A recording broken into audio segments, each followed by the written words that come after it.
Welcome to Three Grumpy Old Men. Here and talking about fantasy football, three grumpy old beards. My porch. And yes, Not Doctor. in my backyard. Exactly. No. Please, no. We need to keep our old man humor to ourselves and entertain you with fantasy football talk. Dr. Gene Bramall, Matt Waldman, Sigmund Bloom, footballguys.com. Everything. The wind is blowing through our hair again as fantasy football thought and talk is back. We got so much going on in the football world. It feels like the wheels are starting to turn again, and the wheels are turning in our heads, in Dr. Gene's head. Dr. Gene, welcome. It'll be nice to have you here tonight for a bit. It's nice to be back. You know what else makes me feel old is it seems like every month we're losing another of the musicians we grew up with. I saw the ad. Yeah, made me sad today. Been listening to music most of the day too. It just, we say this a lot to folks, but let me take another opportunity to say, if any of y'all aren't feeling well out there for any reason whatsoever, there is going to be somebody that you can talk to. Reach out to us. Our emails are open to you. It's something that we've done for many friends and listeners over the years. So kind of tragic what happened today in multiple different ways. But if you're not feeling well, reach out to somebody, please. There's always somebody out there you can talk to. Yeah, it's well, and really, truly, I mean, I get notes too from people that the show helps them through some dark times. Certainly, doing the show has helped me through dark times. And yeah, we're there. And I hope that if I ever need any of you out there, you'll be there for me too. Matt Waldman, you're always there for me. Hey, we'll see. There you go. I mean, it's sad and certainly, I don't want to make light of it, but I mean, I listen to musicians who are pretty much long gone at this stage, so maybe that just makes me ancient at this point. Right. But it's certainly it's never, it's always unpleasant when you have someone who certainly emotionally stimulates you pass, and especially in the instance that they did. So, fortunately, we do have opportunities to escape the day. Yeah. And this is what we're going to get a chance to do tonight. I know it's good. It's not frivolous. It's good. Escape is good. Diversion is good. And I suppose, not that this is uplifting or lighthearted, Gene, but Ladarius Green released by the Steelers.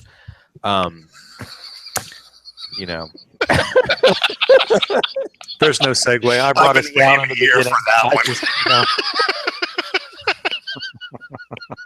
one. Right. So yes, Bloom, I think this is probably more in your wheelhouse than mine. Yeah. I think, the Steelers are odd in terms of how they release injury information, but there was always something weird about the Green deal. He was signed and then he had surgery, and they were adamant that they knew what was going on. He spent a ton of time on the PUP list. Nobody was really sure whether it was ankle related, whether it was headache related, whether those headaches were concussion related.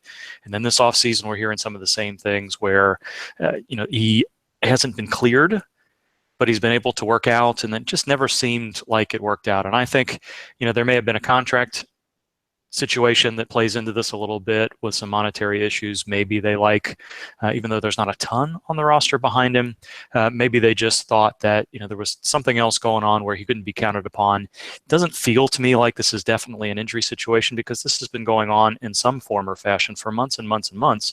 And here we are in May. So I think this may have had as much to do with maybe some cap savings and knowing that they weren't really going to be able to count on him and just making a decision to move on. But I know you follow the Steelers a little bit more closely. So I don't feel like this is definitely an injury deal. No, not definitely. Although he did suffer another concussion at the end of the year. There. Yeah. And we didn't see him again. And this could be a situation where he doesn't have to retire. No one's going to make him retire, but he could think about it.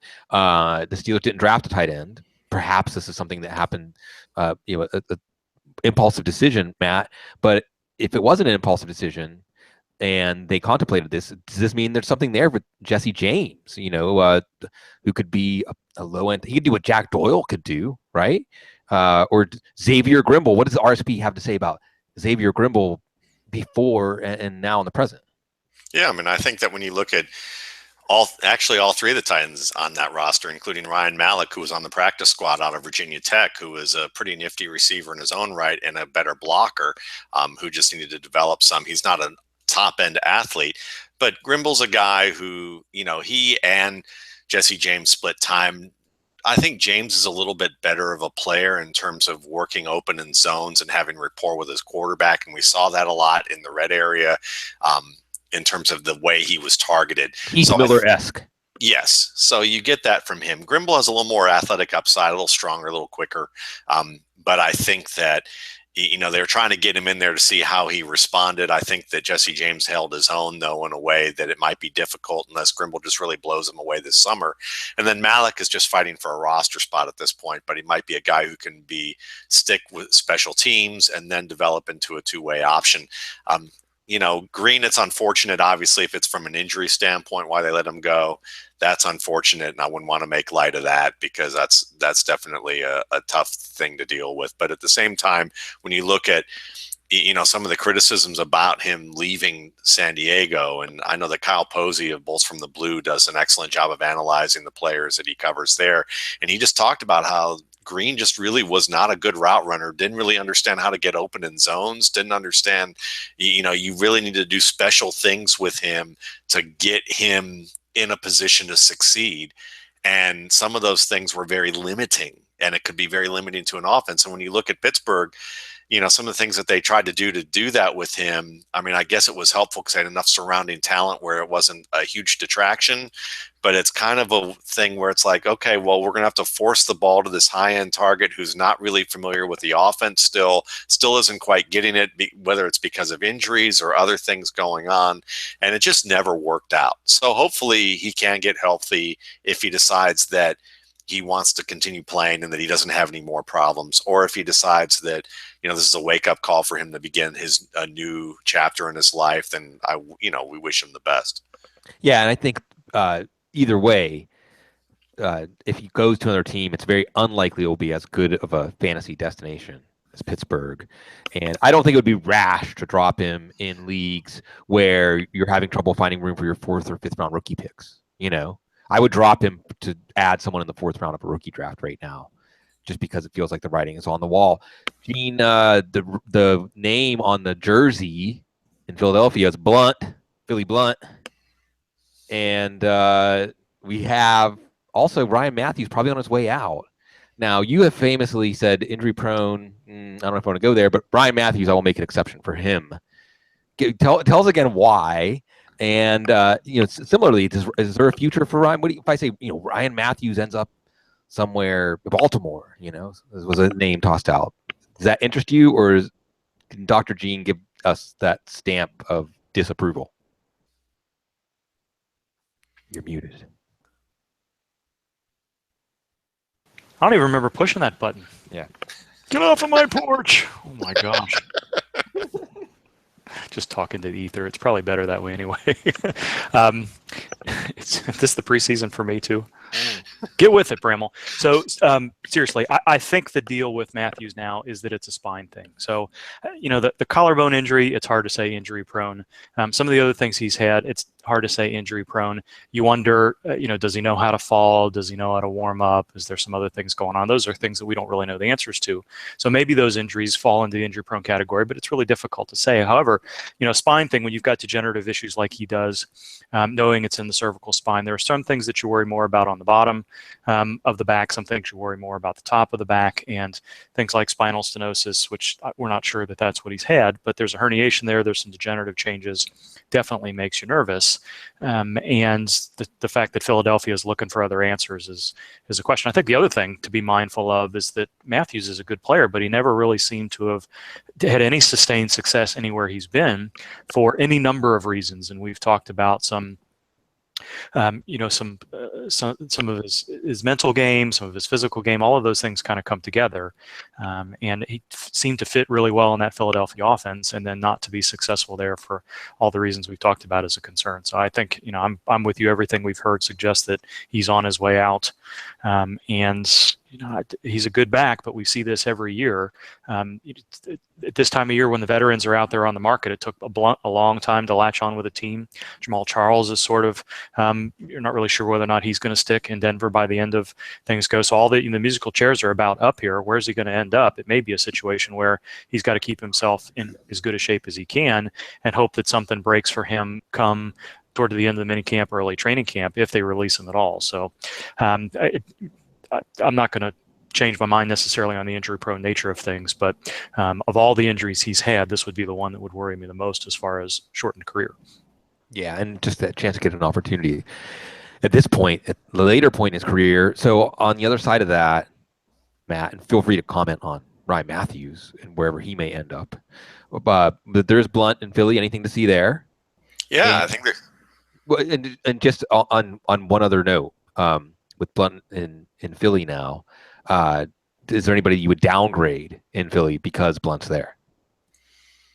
I would downgrade Smallwood. If you upgraded him at all, I think that I definitely would do that, because when you look at what Blunt brings to the table, every year everyone always underestimates his quickness, his agility, and his ability to bounce things outside, as well as to generate big runs, big plays. You don't have a 250-pound kick returner and be successful at that like he did in New England just because there's some aura of like New England's uniform. I mean, that's not really the issue there. The guy is a heck of an athlete for his size, and a very nimble, quick, agile back who also happens to run with some pretty decent power. And when you look at what he brings to the table, you have a guy with pretty good ball security. It's going to be a good mesh with he and Darren Sproles, I think, or eventually Donnell Pumphrey once Pumphrey gets in there as well. So I like the combo there. It may be a little bit more of a situation where Sproles' usage may be a little more defined if Pumphrey isn't ready right away. So I actually like the fit very much. It's a strong offensive line as long as it stays healthy. It's one of the better lines in the league. That's going to help a guy like Blunt out a lot. I still think he has an opportunity to be a top 15 back in this league, just based on the fact that this offensive line is as good as it is. The issue will be how good the passing game is with Carson Wentz. So I would say his floor is lower than what it was in New England. You're probably going to want to say that he's probably got a running back 3 floor and a running back 1 upside, whereas in New England it was kind of running back 2, running back 1 in terms of floor upside. Now, and I think that you'll be probably underwhelmed by Blunt, more likely than be excited to own Blunt. But at the same time, he should be able to collect up whatever touchdowns there are in this offense. Dr. Gene, it's always great to have you here, but all good things must come to an end eventually. So I know that you may have to go off into the sunset. But before we let you go, not enough talk about IDP rookies right now. There should be more. We need to do a show soon on the Audible. But give us your high points here. As rookie drafts are underway, even over already in a lot of leagues, about how these guys fit in. Miles, let's just start with Myles Garrett. You can start with Myles Garrett, Jared Davis, and Reuben Foster, and whether these are the kinds of guys you should try to make an effort to trade up for or really capture because they have something special, or perhaps even Jamaal Adams at safety, or maybe if you would be more on the side of these are guys, if they fall to you, then scoop them up, but don't have a sense of urgency about getting them. I feel like over the years I haven't had much of a sense of urgency about the defensive rookies for some time now. I think if you can identify somebody that you think is scheme and situation and surrounding cast independent, and maybe Reuben Foster is that guy, maybe Myles Garrett will be that guy, then you can make a priority and put them in line with the second and maybe top of the third tier offensive rookies. But it's rare that the value of those defensive players is going to approximate what you can get on the offensive side of the ball. And part of that is because there's so much turnover in the front seven that you can usually find somebody whose situation has changed that holds top 20 or even much better than that value as things move along. I would imagine there are probably some folks out there who drafted Alec Ogletree close to, the top 20 and then let him go because, the first couple of years maybe he wasn't quite as good as what he's become now, and falls into a situation and you can get him a little bit more cheaply than maybe say what you'd be able to buy, a Kareem Hunt or somebody like that a year from now, because they still have some upside remaining. I think Myles Garrett probably falls into the category of somebody that you want to attack there. But, even him, as mature as his body type and some of his pass rush moves are, there's still going to be a learning curve for him, especially on a team that isn't likely to have nearly as many pass rush opportunities as maybe some others, and a surrounding cast that isn't necessarily all that good. So you're going to have to wait for Garrett to produce. So is that something that you want to invest a first-round pick in? Maybe it is if you're considering a developmental quarterback or something else at the same time, but I don't necessarily make these guys priorities anymore. I think the interesting thing is what to do at the end of your draft. When you're looking at players like, there's a handful of interesting linebackers. We're just not really sure where they're going to go. Yeah, so there's kids in Tennessee, Indianapolis. Just looking at my list here, Detroit, Oakland. Markel Lee. There's a bunch of guys that could end up someplace, and that's not even saying the Zach Cunninghams and the Raekwon McMillans and the Duke Rileys that you're probably going to be able to get in the middle rounds as well. Those are guys that I think you want to keep on your watch list. Not that you would anticipate them being nearly as productive as what you'd expect with Reuben Foster, but they come at a much cheaper cost, and it's something worth paying attention to. You mentioned Jamaal Adams. Even then, we get into a little bit of trouble because over the years we've been, or at least I've been, high on guys like Calvin Pryor and others. When you can get the Keanu Neals and the Carl Josephs and some of those players a little bit later. Clayton Geathers, if he's healthy enough, is probably going to move into a more productive position this year. So you just don't really know where you're going to get. But I think, a guy like Adams is somebody that you're going to want to identify as worth higher than a developmental pick later in the draft. So I think that's where I am. There's a lot of defensive ends that are interesting to me too. But for me, if I'm investing pick in the top 3 rounds, it's Garrett, Foster, Davis, maybe Reddick, and Adams. And then, you're kind of picking and choosing after that. Yeah, well, we always pick and choose to spend any time we can spend with you. Doc, and hang out as long as you want, but otherwise it's always good when you're in.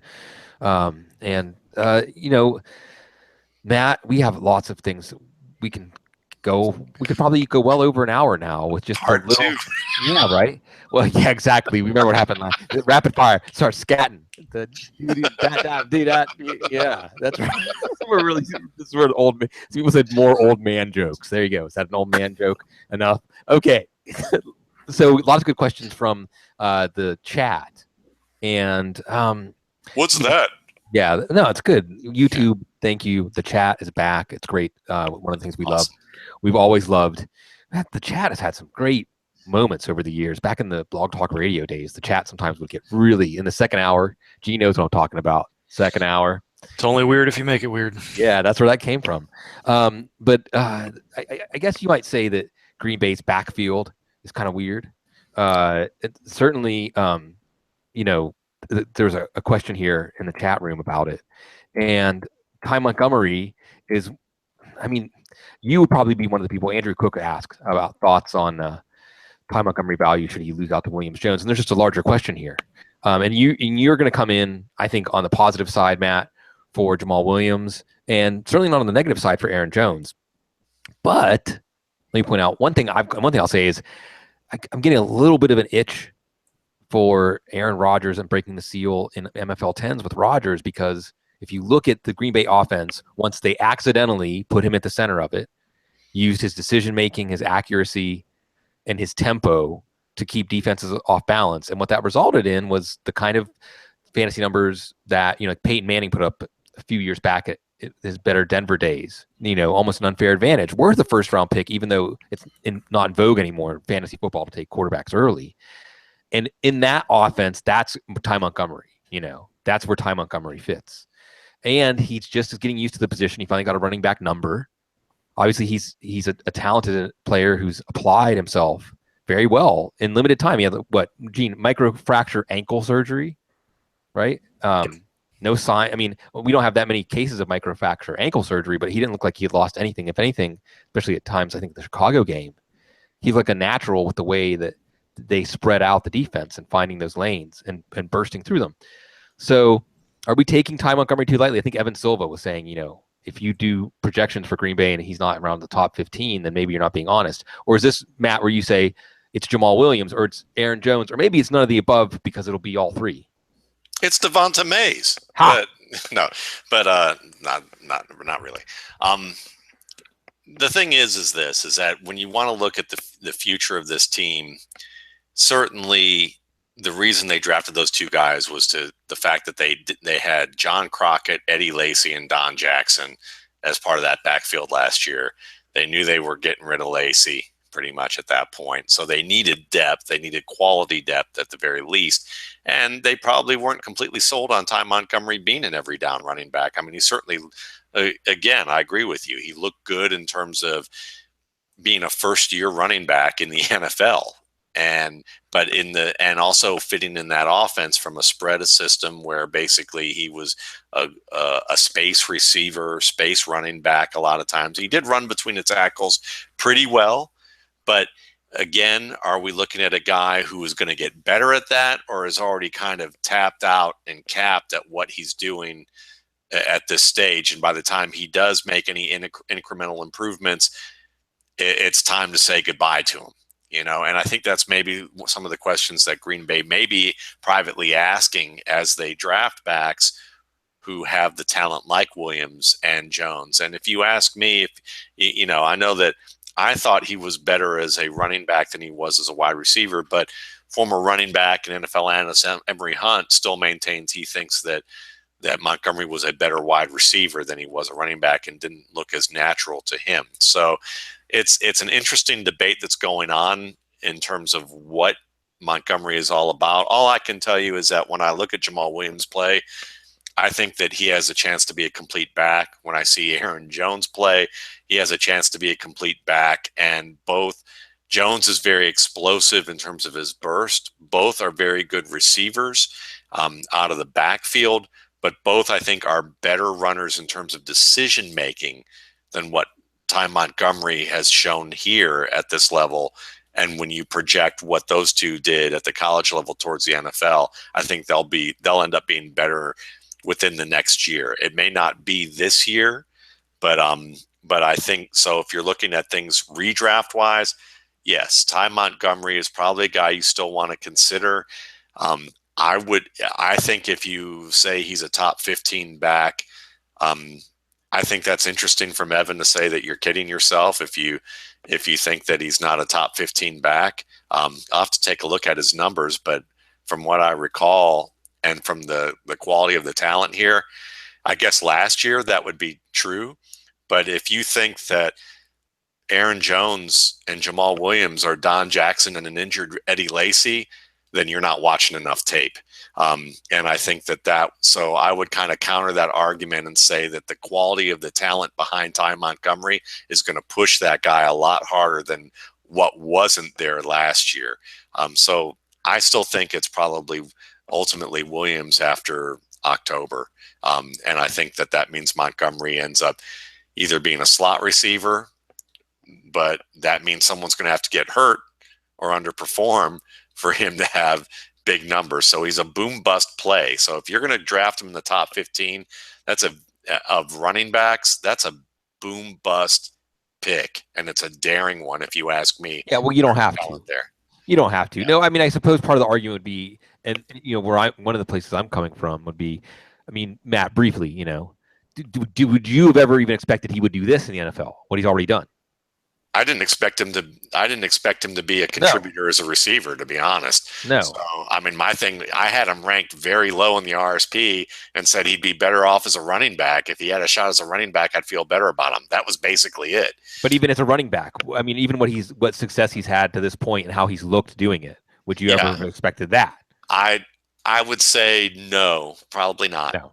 So I mean, we're still. I feel like collectively, everyone's still adjusting to the idea that he might be a really good football player. He might be. And the other thing is the offensive, the nature of what is called for running backs in the NFL is changing. And we'll see with Curtis Samuel, Christian McCaffrey even to an extent. But the idea of a player whose skills fall somewhere between wide receiver and running back with some proficiency at both might just be the direction the position is going in. But one thing that isn't changing about the running back position is you still got to pass protect, and he's not very good at it. No, I hear you. And those two guys offer more potential upside there with little downside as receivers. And also, I think if you look at Mike McCarthy, I think it was a reluctant use of Aaron Rodgers in the way that they did that. I think they very much want to have a run game so that there's not as much pressure on that defense, because when the playoffs come along, being in 10-6 or 11-5 is great with Aaron Rodgers. But if you can't play defense, or your defense is worn out, or you can't control the ball in the fourth quarter, that's something that drives coaches crazy. You're still here, so I'm going to talk to you. I would feel go ahead, please. I would feel odd if I didn't talk to you. You still being here. Other recent news, post-draft news: Jamaal Charles, Denver Broncos. The latest added to that, though, is Mike Kliss, pretty connected to the team, says 50-50 to make the roster. So reason to draft Jamaal Charles. I mean, I believe every good draft has, after the 10th round, a few swings, blind hacks that if they make contact, they can drive the ball. Baseball metaphors. Cecil's not here; he'd be mad. Jamaal Charles at least arguably could represent one of those. But I mean, did we see enough last year to think it's a wasted pick? I don't think we saw enough last year to believe that it's a good pick. I think, you're talking about after the 10th round. So what, 4th, 5th running back at best on your roster? So whatever the percentage. Are you fooling yourself? I mean, are you fooling yourself if you think that Jamaal Charles has something left? Probably. He's had 2 meniscus surgeries, wasn't quite himself at any point afterwards, wasn't able to get back to the player we thought he was, took a little bit longer to recover from the ACL injury than we thought he would last year. He has to prove that he has something left in the tank. Kliss is fairly well connected to the team. So you have to wonder if he's hearing something that I think we talked about this a couple of weeks ago, where we were suggesting that he's got to show something late in mini camps or early in training camp for him to establish himself as somebody that can get a little bit of share of the carries there, because there's still good players on that roster. CJ Anderson may not have turned into the bell cow back that maybe we expected him to be, and Devontae Booker didn't take charge when Anderson wasn't there. So there's a role to be carved out for Charles. Maybe it's only on passing downs, but it's there to be taken. But this is not a totally barren depth chart. He's going to have to come in there and prove that he can have a role, because as the third running back, you're going to, those players have to be contributors on special teams or something else going on there.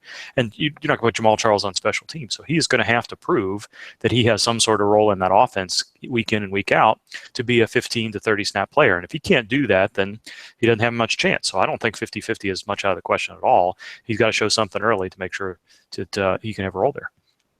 Matt, are you fooling yourself? I mean, would you spend any pick on Jamaal Charles if you were drafting today? No, as much as I love Jamaal Charles and his game, and he's a tougher between the tackles runner than we expect all his career. But the thing is that unless he pulls a Curtis Martin type of, I'm going to run on bad wheels and be tough, and old guy alert, Terry a little bit, that kind of thing. If that happens, then then maybe that's possible. But I just look at this as this is going to be the period that the Broncos remember when they had 3 backs instead of Nick Chubb. Well, does that mean we're underrating CJ Anderson? Does that mean we should give CJ Anderson more due?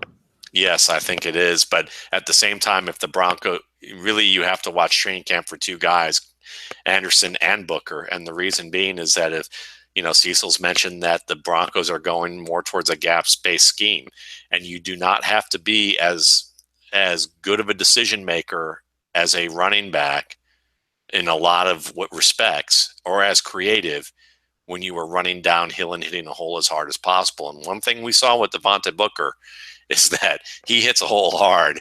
He almost looks like that he's got his eyes closed when he's running towards a hole, and somehow got through it at Utah. That was one of the things that was kind of confusing about him as a runner, but he ran a lot of zone there.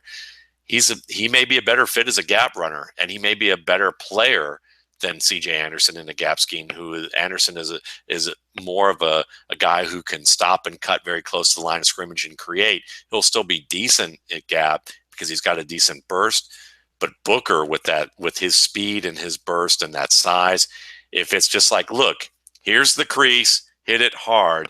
It was kind of like it's kind of like David Johnson early on in his career before Johnson got help from Chris Johnson on how to run zone. So if Booker shows anything this summer and they like the fit, you can attribute it probably to the gap scheme, and he might be the player that people were expecting him to become because of the fit now. Are you saying I made a mistake in my dynasty league when I dropped Booker for James Conner? No, I'm not saying that, but but but it is worthwhile to consider. You may be looking back on it right now. You may be worried right now, but we'll see what happens this summer because Booker still has a lot to prove. I'm looking at the combined rookie draft board 1.0. And let me say, by the way, that Bloom 100 2.0 is going to be coming out, or 2.1, just because I mentioned James Conner. He's a perfect example of a player that, with some reflection, I put the Bloom 100 out post-draft Monday morning, and it's still all fresh. But with some reflection, things take on more depth. And I can already tell you I'll be putting out something next week just about players that are shifted for me.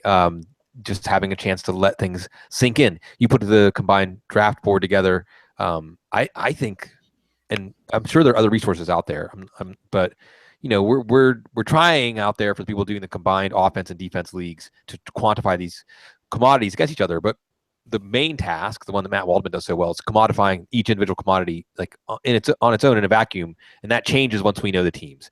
So just give me some Gene Bramall thoughts, some nuggets that when you saw a player land on a team or in the round that he landed in, or a way a team traded up for him, that you said, and made you see the player in a different light. I don't know so much about that as I think what struck me this year, and maybe you guys feel the same way, is that I had a really hard time. I felt like it was pretty easy to put players into tiers this year, but I thought it was difficult to separate them within tiers. So I think the most common question I've gotten is, how can you have Leonard Fournette below Mixon, McCaffrey, and Cook? And my response is, I really don't. I mean, there's no really, I can't put them all on the same line. Not that I would necessarily want to, but as I was putting this together, it was cut and paste. And at some point you have to say, well, I'm just going to leave it at this particular order and write it up, and we'll do the best we can. It doesn't necessarily mean that Fournette is going to be fourth in my mind at the moment that I make every pick. But I think that's kind of what stood out to me, is I just have a hard time separating players. I was a little bit disappointed because I rely pretty heavily on what Matt writes and what you guys write. I was disappointed that Williams and Jones ended up in the same place. I was disappointed that Josh Reynolds ended up in Los Angeles with the Rams. I wasn't exactly sure what the fit with Mike Williams is going to be. And I know that, for the most part, we're talking about dynasty situations, so you're going to have to wait a little bit of time for these situations to settle out and for DeAndre Hopkins to become DeAndre Hopkins and Julio Jones to become Julio Jones and all that sort of stuff. So just because there's a crowded depth chart doesn't necessarily mean that there's anything to be concerned about. But I pay a little bit more attention to. So, for example, I have D'Angelo Yancey and Kenny Golladay kind of in the same tier, mostly because I like players with some upside that go to an Aaron Rodgers offense, and I'm not really sure where Golladay is going to fit in with Detroit, and that's a pretty big difference in where they might have been draft position-wise, and I think I'm fairly low on players like Golladay. So, I guess those are a few examples. I would have liked to seen Bucky Hodges go to a little bit different place. I wanted to push him up my draft board a little bit, but I had a hard time doing it. I'm probably lower on him than some other folks. It's just sort of situations like that. So I don't know, Matt. I haven't dove too deeply into your post draft yet, because this is one of the rare years where I don't have a draft in May. So I'm letting things sort of settle down a little bit. But I don't know if you felt the same way, tiering wise, because I know you've been doing some of that as well. If you had a hard time separating some of these players, or if there were guys that, I know we talked about this a little bit in the draft shows themselves, but somebody that it just doesn't make a whole lot of sense for, talent-wise, where you might have them based on the pre-draft to the post-draft. Yeah, certainly. There were some difficulties there. Certainly, Jamaal Williams and Aaron Jones was difficult, and that's a tough decision, and you kind of have to be hard and fast about it, because it's like they're both very talented, but you have to kind of plant a flag with one of them, I think. And so for me, I planted my flag with Williams, even though I know that, Jones is a very good player. Guys that I'm a little different on Josh Reynolds. I actually think that we kind of have a hangover effect from the Los Angeles Rams and the Jeff Fisher regime. And we're kind of carrying that over to what's going on with McVay. So I kind of want to see, I'm a little more optimistic about where the Rams are probably going to head. I like the opportunity for Reynolds there. I like the opportunity for Cooper Kupp. I think they're both guys that are going to be going lower because everyone's kind of disappointed with the Rams and they're looking at, the immediate past as opposed to what might happen in the future. Because also that same thing is that Goff didn't look like Carson Wentz or Marcus Mariota or Jameis Winston in their first years. So that becomes a bigger concern. But let's remember, it's a good quarterback class next year. If Goff absolutely fails, I bet you that the coach for this team probably got assurances that, look, we're going to get to pick our guy, and we'll write off our failure, a la Brock Osweiler here, and move forward and pick another quarterback soon, so that you get a shot at that. I would think if that happens, that could actually be beneficial long term for those two guys. Hodges was also disappointing for me. The tight ends, it was kind of like Howard, Yoku, and Ingram. Fine. Whatever order you want to put them, that's okay with me. I can give you arguments for each one. The quarterback situation was kind of like, it actually fit the way that I've been talking about for several years now, which is now that to me in this class, it's the most valuable guys are the ones you're going to have to wait the longest to see what their benefit's going to be. Like, it went upside down for me in that respect. It didn't change much from the pre-draft because of those facts. And I agree with you about running backs. For me, more than anything, it was something that Bloom and I talked about on the couch this week, was the second tier running backs moving up, guys that you didn't particularly maybe think were complete talents like Alvin Kamara and Marlon Mack, actually putting themselves in situations where getting put in situations where they could really benefit in a strong way. Or some sleeper type of guys like Chad Williams getting to work with Larry Fitzgerald for a year, getting a chance to be in a team that really needs a receiver. Ishmael Zamora getting a chance to, be with Crabtree and Cooper in an up-and-coming offense with a strong leader in Marshawn Lynch in the locker room. That sounds pretty good to me. So those are some of the more appealing destinations that I found that have kind of changed for me in some ways. I want to talk about a player, Matt, that is still under the radar in a way, even though there's a lot of, it's like a big runway for fantasy football. And Paul Perkins is being waved in. Come on in for a nice soft landing. The Giants don't get Blunt. Apparently didn't really have any serious interest in Blunt. More than one Giants beat writer said they see him as their every down back. Competition, Shane Vereen, Wayne Gallman, who we like. We can talk about Wayne Gallman, but he's not going to get the first shot. And to displace Perkins would have to fall short of expectations. Orleans Darkwa is back. Are we overlooking Perkins? Are we going to, Perkins is 6th, 7th, 8th, 9th round of drafts for a starting running back in a good offense. That's cheap. Are we overlooking an obvious, kind of slap you in the face player because, they're telling us he's going to be the every down running back. They see him as an every down running back. Yes and no. The yes is that he's in college. He reminded me of Devonta Freeman in style.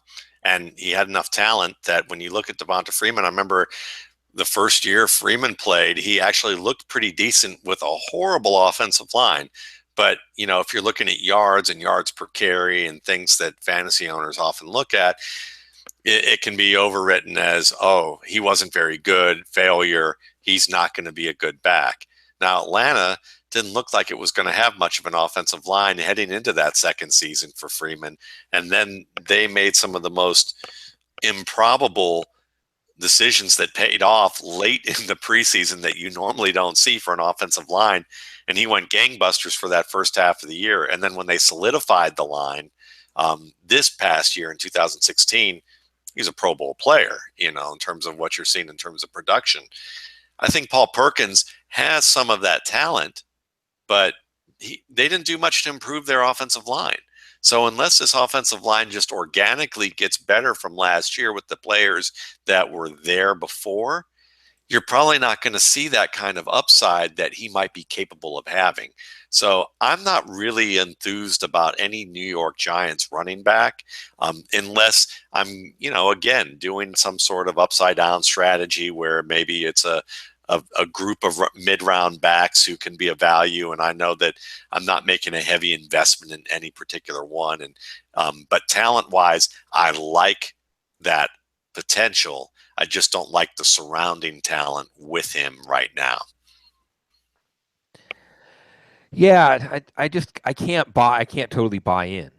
I didn't see enough. And as you said, it's the Giants running game too, that it might be an uphill battle. And does he have enough over, adequate? Are we looking at more of like a Terrence West kind of situation when the dust settles? I still think Wayne Gallman is a guy that as the season goes on, we may see more of too. Yeah. But Perkins gets that first shot. Gene, Jay Ajayi.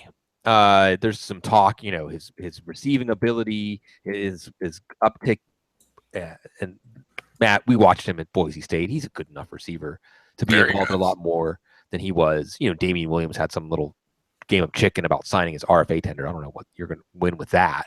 Anyway, Gene, should we be worried about the thing, whatever it was, the bone cartilage, whatever, that made Ajayi fall when we're looking at him from a redraft standpoint and when we're looking at him from a dynasty standpoint? Or has what we've seen maybe in a way dispelled the worry from that?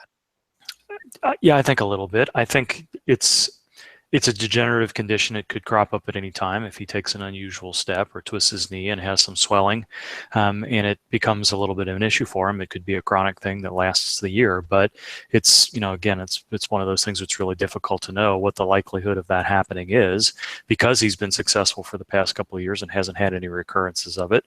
Then you probably feel pretty reassured. I always like to reference Maurice Jones-Drew and Marcus Colston, and I'm sure there are some other more recent examples of players that we know have degenerative conditions and maybe are on the verge of microfracture surgery at any point because of the meniscal issues they have and some of the other articular cartilage deals that there are, but play through with managed practice reps. So for me, the trigger for concern is always going to be if he's not able to get through multiple practices a week, if we hear about chronic swelling and some issues where he's not able to take his usual workload in practice and then in the game in any given week, then I think that's something that you start to worry that, at the end of the year, are we going to hear that he was not himself all year long because he didn't play well and he had a cleanup procedure after the year. So if we start seeing a player like that where there's a known issue, spend some time on the injury report, then we need to be concerned. But I don't know that I'd necessarily, remove him from consideration within a given tier because of his injury history, because so many other players have similar degenerative issues, whether we know about them or not. And Matt, I just want to say that K1 F8 is asking if it's too soon for jazz questions. I may have started something that we're not going to be able to stop now. I hope you're going to be ready to do a jazz podcast soon. I'm always ready to talk music. Yeah. How about the music? There's Mike Evans saying Deshaun Jackson's going to make things easier for him. The music that Jameis Winston's going to make with them, and also just the general idea, right? Of you have. We had like Will Fuller with DeAndre Hopkins last year. Now, granted, quarterback play was a problem there. Also, just Brian Hoyer and his inordinate number of targets, which brings up questions about Pierre Garçon. Separate topic. The idea of when you have a clear number one, and then you bring in not just in this case a competent number two, but a proficient number two. On one hand, you have a potential loss. John Ross and AJ Green, and this could apply there too. You have a potential net loss of targets because you have a more formidable player on the other side. But because you have a more formidable player on the other side, you brought up this argument with AJ Green. You think he could be the main beneficiary. Could we see something similar like that with Mike Evans? We could. It really depends on the quarterback. See, for me on this, I'm going to be right. Probably the first gut check I'll do this week is doing the next coming week will be about the myth of too many mouths to feed, and just kind of looking back at production of top 12 quarterbacks. And some of the elite quarterbacks often have 3, if not 4, sometimes 5 receivers who are fantasy caliber starters. Sometimes 2 of them are in the top 15 at their position. Sometimes it's even 3 if you count a tight end with that. The question is really not about Evans' ability or Deshaun Jackson and taking away as much as it is how good is this offense going to be in terms of Jameis Winston executing it? Is he ready to make that leap from being a borderline quarterback one to being a top 5 quarterback? And I'd say the answer is no. I think that it's possible he makes that jump, but what you really need probably on top of all that is a really strong offensive line and some balance with the running game as well, so that you put defenses in a bind. And I think that they will be that way towards the end of the year when I think they'll be that way if Charles Sims plays well early on, and at the end of the year when Doug Martin is back and proves that he's been healthy enough and he can play, coming off of the suspension after the first 3 games. And so when you look at this, I think there's enough weapons there that you could see this being elevated into a top tier offense. And we got to remember, I don't think Kirk Cousins is an elite quarterback, but wasn't he a top 5 quarterback last year? And he had a plethora of weapons. When you look at, Crowder and Davis and Reed and Deshaun Jackson, not all of them could stay healthy. But he certainly benefited from that standpoint. And I think that Winston could go down that road. I just don't think it's going to be this year when we look at it. What will probably happen is we'll see Jackson as maybe a low-end wide receiver 2, high-end 3. And what that will do is it'll stretch the field enough that you have a lot more underneath targets for guys like Evans, or Evans is going to get more one-on-one matchups downfield because of the fact that safeties can't just play over top of him, all the time at will. Gene, there's some talk in the chat room about Eli Manning, some questions about Brandon Marshall. They're both in the autumn, maybe approaching winters of their career, and I guess we can open up from Eli Manning, who did, however you want to point to any causation. I mean, his play really was not very good last year. We also have Phillip Rivers, Tom Brady, Drew Brees, Ben Roethlisberger, all getting to this point in their career. This is informed by all of your football watching. It's informed by your medical approach, or seeing this from a statement, approach of physiology. But how worried should we be as these quarterbacks get into their late 30s? We saw it with Peyton Manning. Now, none of these guys have the neck issue that Peyton Manning had, so maybe that's not a good thing to bring up. But the point is, the clock tolls midnight at some point for everybody. Should we be worried about the older quarterbacks, particularly Eli Manning, this year? The worse their offensive line is, the more concern I would have about them being healthy. The older they get, the less mobile they tend to be. They have, what kept Peyton Manning in the league those couple extra years was his understanding of where pass rush was coming from, his understanding of his own offenses, his ability to get the ball out of the pocket. And I think most of those players have some of that. Roethlisberger's ability to extend plays is the opposite of what we saw with Manning, who wanted to end those plays early when he saw something breaking down in front of him. But I always worry about the offensive line first, and maybe some of that can be managed with good running games for players like Ben Roethlisberger, and potentially Phillip Rivers now and others. But look to the entire offensive line, not just the tackles. And if those players are likely to keep their older quarterbacks in the pocket where they can be successful, then I don't think there's too much to worry about there. Otherwise, yes, it's probably only a matter of time before age catches up, because there's only so many beatings you can take from 6'4", 280-pound edge rushers before something breaks. Well, Matt, I mean, does this apply to Eli Manning? Eric Flowers, among others, entrusted with protecting him. Brandon Graham is in that division.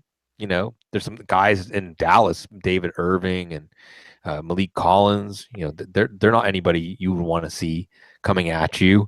And there's 8 other games with really good pass rushers. Yeah, right, exactly. I'm just trying to talk about Ryan Kerrigan, Preston Smith. We like Preston Smith, force player. Yes, we do. Look for Justice Mosqueda's work at footballguys.com. What about Eli? And then how does that implicate Beckham, Marshall, Shepard, Ingram, Perkins, who we're talking about? Yeah, I mean, basically you're looking at Odell Beckham as your safest play, and that would be the one that I would feel best about. The rest are really boom-bust players at this stage, because Sterling Shepard is just basically a very hyped-up, expensive technician who is probably going to be the odd man out with Evan Ingram now in play, but the Giants want to put Evan Ingram as a tight end, which, to me is going to be might be a tough call. I mean, I don't even know if he's a willing blocker, but I don't think he's a very good one. And, that may limit his potential early on. even though he may, like we talked about earlier this week, he may fail up into a wide receiver position. But first year with not a lot of time, you're probably looking at Brandon Marshall. If he has anything left, it's going to be Brandon Marshall and Odell Beckham. And I think Marshall does have something left for him to be able to provide that for Eli Manning there. So to me, it's a situation where, I don't look at Ingram as an immediate. I think Ingram has the potential to be an immediate star, but I don't trust the offensive coaching staff or that line for them to put him in position to do so, because if you're already talking about him being an inline tight end, that tells me there's a little bit of tone deafness going on maybe with this team, or that I'm just missing out on how good of a blocker he can be. And that may very well be the case. If they can use him as a second tight end, kind of Hunter Henry it up and hide him as a blocker and not have to use him in that way, and still have and still be able to find matchups, then that may work out. And they may do that. But I'm not very enthused about the Giants this year at all, even though there's that. When you look at them on paper, you're thinking, geez, Eli should be a top 3 quarterback, and this should be an example of what we just talked about with the Buccaneers as a possibility. But without an offensive line and without a proven running game, and with the dumb decisions that Eli has made over and over and over again for well over a decade that still crop up in his game, I don't know if extra weapons are really going to help as much to elevate him into top 5 territory, and then as a result of that, elevate more than Odell Beckham Jr. and Brandon Marshall. The other guys, I think, are probably going to be a little overvalued in fantasy drafts. So how does that apply to Cincinnati then? Because they added Joe Mixon and John Ross. There's a comment this week from someone in the offense, and they're going to be improved, but their offensive line is, well, we don't know how bad it is. Let's see what it looks like. Yeah, and that's a scary proposition as well, because of all the unknowns with the running back and offensive line positions. But what we do know is that it is, to me, very much the same thing. You know that Tyler Eifert, as long as he's healthy, will get his, and A.J. Green will get his as well. And the rest is, if you want to play roulette with it, that's fine. It's kind of one of those things. I remember way back when Randall Cobb in that same class with A.J. Green seemed like a really nice player, but it was easy to kind of overhype him and say, okay, he's going to land in a good spot. And he did land in a good spot in Green Bay. But even in a good spot with the weapons that they have established, it takes a while for these guys to learn. And I don't care who was on Washington's defense that John Ross faced every day. They weren't professional caliber cornerbacks and safeties.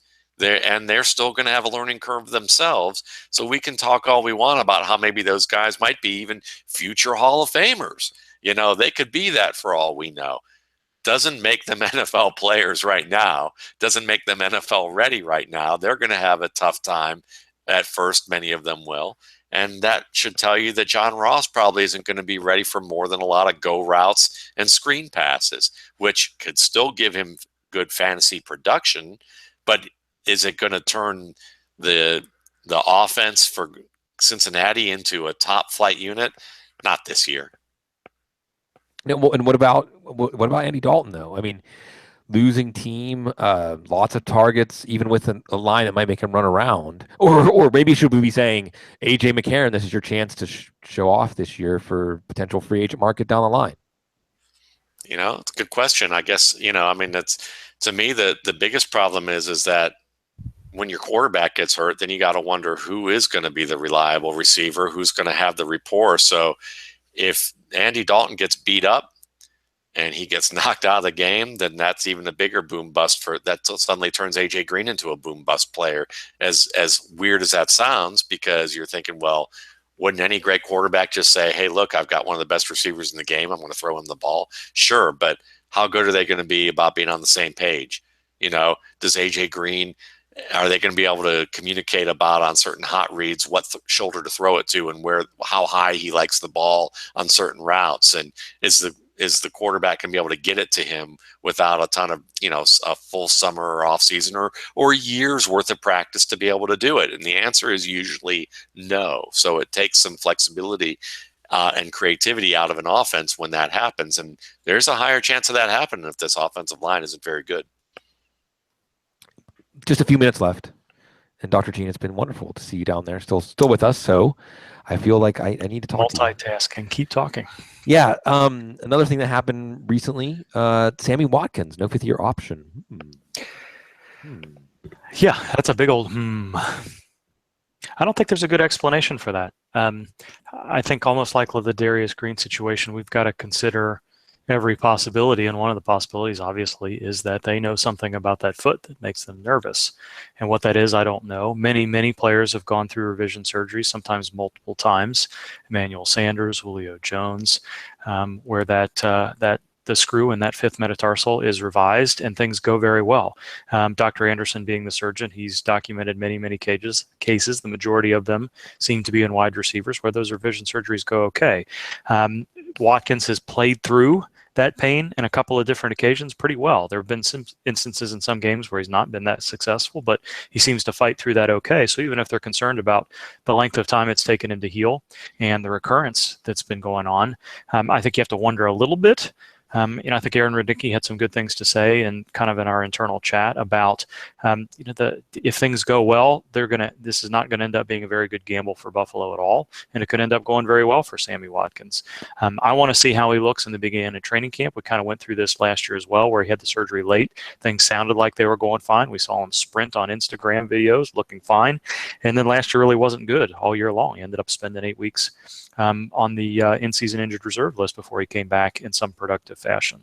So I think hopefully he starts camp healthy. He gets through consecutive practices and some of the preseason games without too much trouble. And then he puts pressure on Buffalo to decide what they're going to do with him and ends up working out well. But I think it's worth asking the question, does Buffalo's medical staff know something that we don't? Matt Waldman knows things that we don't. Matt Waldman, do you know something that we don't about Carlos Hyde and Joe Williams, and who, if anyone, you should want to own this year?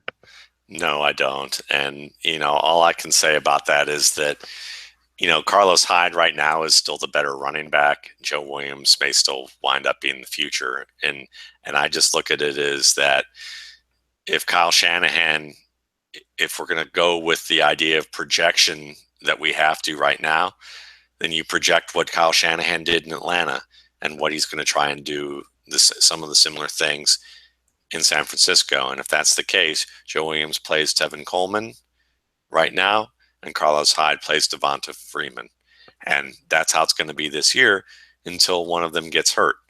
And then, then if it's Hyde getting hurt, then Williams is going to get his chance. But we need to remember that speed isn't everything, folks, and that as fast as Joe Williams is and as hard of a runner as he is, he's still got to prove he can hold on to the football. He still has to prove that he can be a really good pass protector in the league, and that those two things usually take more than 1 year to adjust if you've shown problems on film over and over again. And he has. He's a very talented guy. I think that the narrative that I know, Bloom, you've talked about and we've talked about off the air is a very good one. It's a fun one. It's a compelling one, that, there's a guy that's figured out that football is something that he loves and it's meaningful to him, and that this is his kind of real shot at making this a strong thing. But let's not forget that just because Carlos Hyde's in year 3 and he got hurt a couple of times doesn't make him washed up either. And what we saw from him on 2 dismal teams was pretty darn good, because this time last year we were talking about Hyde being the guy that, man, he goes to another team and he could be a top 12 back easy, could be one of the best fantasy backs that we see. And I think that that's definitely a possibility for him down the line, especially if one of these running backs that just got drafted fails like miserably early on, and the team goes, you know what, we can get Carlos Hyde kind of on the cheap, put him in front here and give this guy a little bit more time, or just say goodbye to that rookie. Well, let's go a minute over here, because when I saw, and we started off with old man jokes. We can end with an old man joke here. Doesn't this just feel like Kyle's dad, right? Doesn't this just feel like No, really, doesn't this just feel like Denver? Doesn't this just feel like the game we played with Mike Shanahan year in, year out? There'd be a new guy. And the thing is, a lot of times the new guy was awesome, and you profited from buying into the hype of the new guy. Sometimes the new guy was Tatum Bell. Okay. But it feels very familiar. Yeah, I mean, I'm sure, at this rate, I'm kidding when I say this, but just like families, maybe Kyle hasn't had psychotherapy yet to find his way to get out of the dysfunctional things that he learned from his dad. Yeah. But no, seriously, look, if he grew up learning from his dad as a coach, and his dad was a fantastic coach for many years. Even if some of his methods were controversial or dysfunctional long-term in certain ways, Kyle may have learned the good and the bad. He certainly did good last year. So we'll see how that works out. And Williams is certainly someone you want to get in the late rounds. His methods are not dysfunctional or controversial. Dr. Gene Bramall, solid as a rock. Matt Waldman, I think we kept it. Dr. Gene helped us calm down this week. We lost it a little bit at the beginning, but we were well behaved. Thank you, Dr. Gene, for being our chaperone. That's because he slipped me. He told me I was getting vitamins, and he gave me something else. Xanax. It's Gene Bramall. Maybe it's because I just can't read. Because I don't think he would purposely give me a bad prescription. Never happened. No. No. Well, everybody, thank you always, Cecil, and congratulations to Liam Lammy. We're old. Congratulations on graduating high school, Liam. I still contend that's ridiculous. That's ridiculous. We joked about scouting him for college football in the pros, and now he's going to be playing college football. Anyway, guys, everybody out there, thank you. And again, we're there for you. You're there for us. It's a really beautiful thing we have here at the Audible. We look forward to doing it all the time because you stay classy.